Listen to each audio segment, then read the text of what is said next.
ہمیں جوائن کیا ہے شفیع جان صاحب نے بھی. یہ بتائیے گا کہ کیا آپ کو لگتا ہے یہ جو صورتحال بنی ہوئی ہے اس میں پاکستان تحریک انصاف یہ مطالبہ کرے گی کہ 9 مئی کے جو کیسز ہیں جس کا کہ ابھی تک حکومت بھی نہیں کہہ رہی, وہاں سے بھی صرف پریس ریلیز میں ایک جنرل جو لائن ہے وہ استعمال کی گئی ہے, اس کے اوپر کوئی انویسٹیگیشنز کو آگے بڑھایا جائے کیونکہ بہت سارے آپ کے کارکن تو ابھی تک انڈر اریسٹ ہیں ان سارے معاملات کے اندر, چند کو سزائیں ضرور ہوئی ہیں. جی سب سے پہلے آسمہ صاحبہ شکریہ. میں نے لیٹ جوائن کیا, میں نے مصدق صاحب کی بات کو تو کمپلیٹلی نہیں سنا. جہاں تک 9 مئی کا تعلق ہے تو 9 مئی تو ہمارا بیانیہ یہی ہے کہ 9 مئی تو پاکستان تحریک انصاف نے نہیں کیا. 9 مئی جس نے کیا اس کو پاکستان تحریک انصاف کے خلاف استعمال کیا گیا. ہم تو بارہا یہ کہتے ہیں کہ 9 مئی میں جو ملوث ہے اس کو سزا دی جائے, لیکن اس طرح نہیں ہوگا. یہ سلیکٹیو سزائیں نہیں ہونی چاہیے. سی سی ٹی وی فوٹیج ان کے پاس ہوگی, وہ نکالیں, اس میں جو ملوث ہے بالکل اس کو پکڑیں, اس کو سزا دیں. لیکن اگر سی سی ٹی وی فوٹیج ان کے ساتھ نہیں ہے, سی سی ٹی وی فوٹیج کسی نے چرا لی ہے, تو پھر 9 مئی اس نے کیا ہے. دیکھیں صبح سے کہ رات تک نون لیگ کے پاس تو اور کچھ نہیں ہے, نہ ہی پاکستان پیپلز پارٹی کے پاس. ان کو ایک 9 مئی نظر آتا ہے. یہ 9 مئی پہ سیاست چمکا رہے ہیں. یہ پاکستان تحریک انصاف پہ پابندی لگانے کی بات کرتے ہیں, یہ عمران خان پہ غداری کے مقدمے کی بات کرتے ہیں. تو ان کی سیاست اب یہ رہ یہی گئی ہے کہ ان کے پاس اپنے پلے تو کچھ نہیں ہے, نہ کوئی مینیفیسٹو ہے, نہ ان کی پرفارمنس ہے. 5300 ارب کی کرپشن ان کی ہے. مہنگائی آج تاریخ کی کس دور سے گزر رہے ہیں, تاریخ کی بلند ترین سطح پہ ہے. آپ ریٹس دیکھ لیں آپ, کیونکہ ان کے پاس کوئی چیز نہیں ہے, کوئی روڈ میپ نہیں ہے. ان کے پاس صرف اور صرف 9 مئی ہے, تحریک انصاف ہے اور عمران خان ہے. اور جہاں تک جنرل فیض صاحب کی جو سزا ہوئی ہے اس میں اگر آپ دیکھیں گے جب اس کا فیصلہ آئے گا, ابھی تک تو فیصلہ کسی نے نہیں پڑھا. آپ نے پڑھا, آپ میں سے کسی نے بھی نہیں پڑھا ہوگا, نہ ہم نے پڑھا. اس میں ان کو جو سزا, لیکن ملٹری کورٹ کا فیصلہ ایسے ہی آتا ہے, کہا جاتا ہے وہ اس میں جو بھی ان کے جرائم تھے وہ اس کی تفصیلات تو نہیں بتائی گئی, صرف ان کو سزا کی تفصیلات بتائی گئی ہیں. ہاں جی, میرا کہنے کا مقصد بھی یہ تھا کہ اس میں گواہ کون پیش ہوا ہے, کن بنیادوں پہ ان کو سزا ہوئی ہے. وہ ادارے کا ہولی سولی اپنا ڈومین ہے, اپنا ان کا جنرل تھا, انہوں نے پکڑا, انہوں نے 15 مہینے کارروائی کی, انہوں نے کورٹ مارشل کیا اور انہوں نے سزا دی. یہ تو ادارے کا ہولی سولی ڈومین ہے. لیکن اگر اب یہ سلیکٹیو احتساب کر کے یہ چیزیں پاکستان تحریک انصاف کی طرف یا عمران خان صاحب کی طرف موڑی جائے گی تو اس پہ ہم رسپونڈ بھی کریں گے, اس پہ ہم سخت اپنا رسپانس دیں گے. دوسری بات یہ کہ اب اس دائرہ اختیار کو آگے بڑھنا چاہیے, یہ یہاں پہ رکنا نہیں چاہیے. اچھی بات ہے, اداروں میں احتساب ہونا چاہیے, انسٹیٹیوشن میں ہونا چاہیے, جزا اور سزا کا عمل ہونا چاہیے, لیکن سلیکٹیو نہیں ہونا چاہیے. اب اس کو آگے بڑھنا چاہیے. اس میں شفیع جان صاحب یہ بتائیے گا کہ آج آپ, میں دوسرے اس پہ آتی ہوں, آج آپ آئے تھے ملاقات کے لیے, سہیل آفریدی صاحب تو ظاہر ہے یہاں پہ نہیں آئے آج. کیا ابھی تک دھرنا وہاں پہ جاری ہے, کیا صورتحال ہے اس وقت علیمہ خان صاحبہ کی اور باقی لوگوں کی؟ اسمہ صاحب میں اس پہ آ رہا ہوں, مجھے ذرا کمپلیٹ کرنے دیں. جی جی. جہاں تک وہ جنرل فیض کی بات ہو رہی تھی تو یہ دائرہ اختیار, یہ دائرہ جو ہے آگے بڑھنا چاہیے. اس میں جنرل باجوہ صاحب کا نام بھی آ رہا ہے, تو ان کو بھی تفتیش کرنی چاہیے, ان کو بھی اس دائرہ اختیار میں اندر لا کے ان سے تفتیش کرنی چاہیے. نون لیگ تو ان کا نام نہیں لے رہی, نون لیگ تو یہ ساری چیزیں پاکستان تحریک انصاف کی طرف موڑ رہی. پھر اس سے بڑھ کے یہ کہ 8 فروری کا بھی احتساب ہونا چاہیے. 8 فروری کو جن اداروں نے سہولت کاری کی اور 17 سیٹوں کی حکومت کو پاکستان کے اوپر مسلط کیا, اس کی پرفارمنس آپ کے سامنے ہے کہ ایک عذاب کی طرح یہ مسلط ہوئے ہیں پاکستان پہ. جہاں تک آج کی ملاقات کا سلسلہ ہے وہ اس وقت دھرنا جاری ہے. آپ کو میں نے پہلے بھی بتایا تھا, میں نے آپ سے پہلے کئی میڈیا چینل کو یہ بات بھی کہی ہے کہ جو ٹیوزڈے کا دن ہوتا ہے وہ سی ایم صاحب کے ملنے کا دن نہیں ہوتا, وہ وکلا اور فیملی کے ملنے کا دن ہوتا ہے عدالتی احکامات کے مطابق.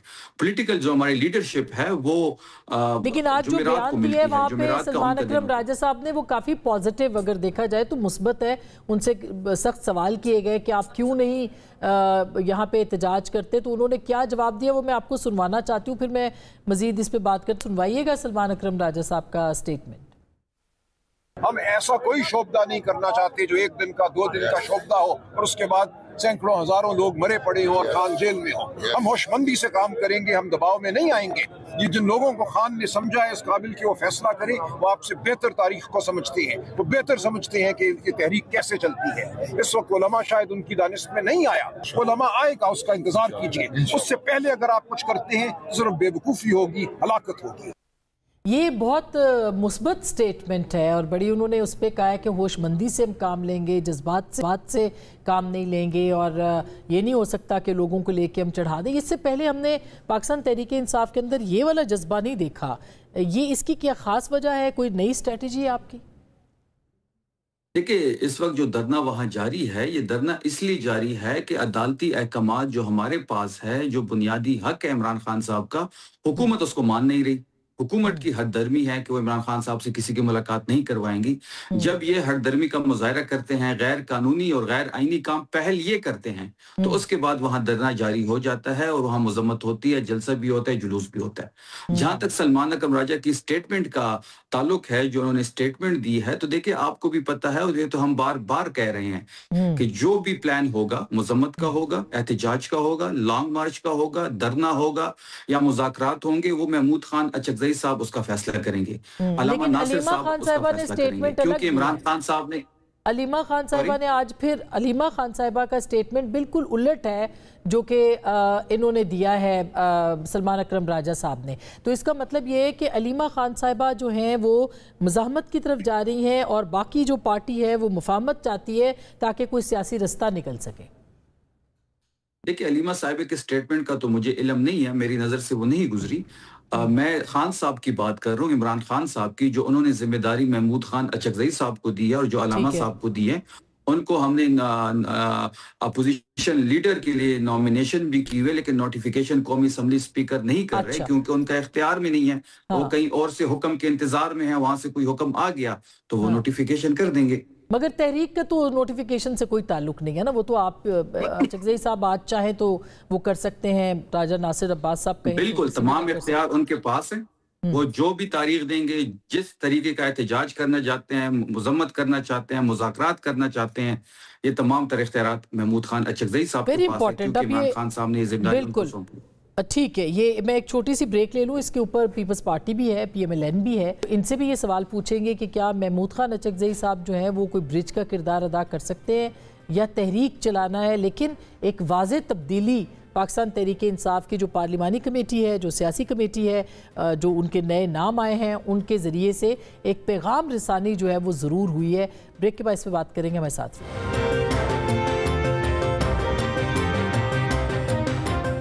ویلکم بیک، ایک دفعہ پھر آپ کو خوش آمدید کہتے ہیں۔ ندیم افضل چاند صاحب، اب آپ نے دیکھا سلمان اکرم راجہ صاحب کا سٹیٹمنٹ، سیاسی کمیٹی آل ٹوگیدر چینج ہو گئی ہے پاکستان تحریک انصاف کی، اور اس میں نسبتاً یعنی جو ہاکس نہیں ہے وہ نہیں ہے، بڑا میرے خیال میں اچھا بات ہے۔ پولیٹیکل لوگ ہیں اس میں، جو یوٹیوبر صرف سوشل میڈیا کے جو غلام ہیں وہ کم از کم تھوڑے ہیں اس میں، اور پولیٹیکل لوگ جب فیصلہ کریں گے بیٹھ کے تو امید ہے چیزیں بہتری کی طرف جائیں گی۔ بہتری تو وہی ہوتی ہے جو عوام کے لیے بھی بہتری، الٹیمیٹلی حکومت بھی، ریاست میں سٹیبلٹی آئے، حکومت میں سٹیبلٹی آئے، نظام چلے، اور صوبے خواہ وہ کے پی کے ہو، خواہ وہ مرکز ہو یا کوئی اور صوبہ ہو، سب میں سٹیبلٹی آئے گی تو یہ ملک آگے چلے گا۔ سیاست کے ذریعے سے آگے بڑھا جا سکتا ہے، لیکن یہ جو لڑائی ہے، اس لڑائی میں تو کرائسس ہے، بڑی صاف سی بات ہے، خواہ وہ حکومت اور اپوزیشن مانے یا نہ مانے۔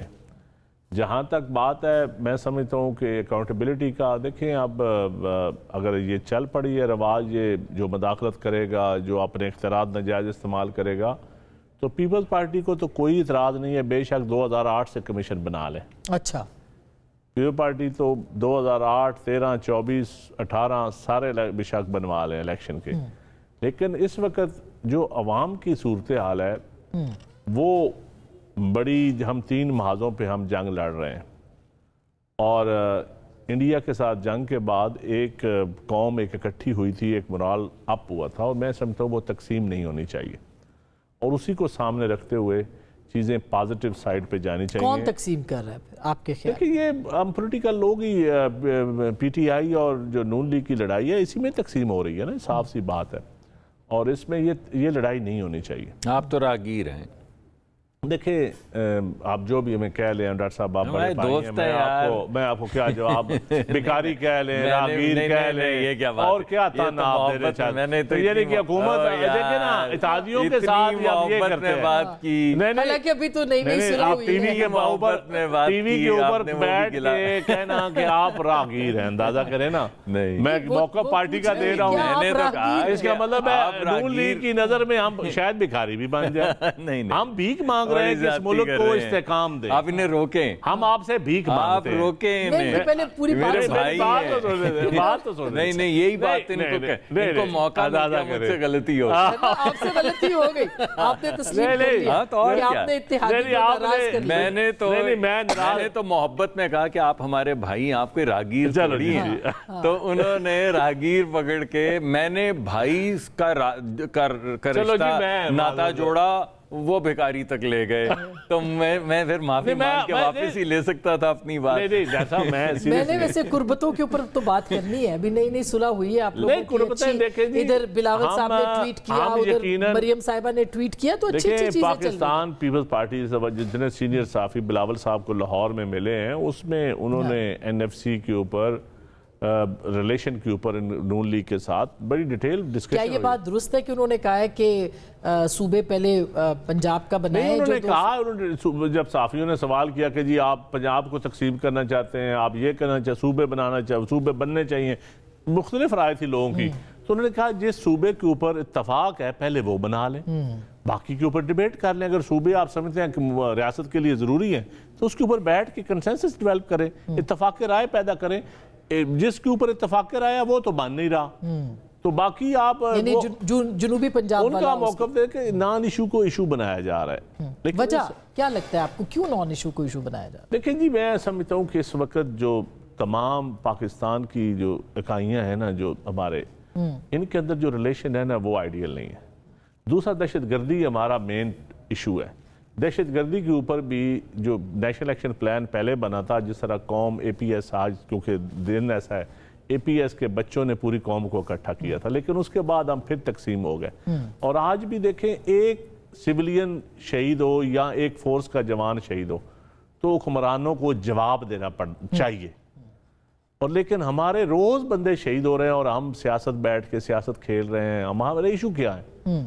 میں سمجھتا ہوں ان ایشوز کو فوراً سمیٹنا چاہیے, اور دہشت گردی ہمارا نمبر 1 ایشو ہونا چاہیے, اور دہشت گردی کے اوپر فوکس کرنا چاہیے. اور ایک دفعہ ریاست تحفظ, تعلیم اور صحت تو دے لے, باقی باتیں تو بعد میں ہوتی رہیں گی. درست بات ہے, لیکن ریاست کی بنیادی ذمہ داری ہے. عوام کہتے ہیں کہ ٹیکس نہیں دیتے, کیوں ٹیکس دیں؟ لیکن اچھا, یہ بالکل صحیح بات ہے, لیکن کیا 28ویں ترمیم کو بھی مسترد کیا بلاول صاحب نے کہ 28ویں ترمیم پر انہوں نے کہا این ایف سی کے اوپر, انہوں نے کہا جی این ایف سی کے اوپر ہمارے ساتھ بیٹھ کے بات کریں, آپ کو پیسے چاہیے, ہم فارمولہ بتاتے ہیں.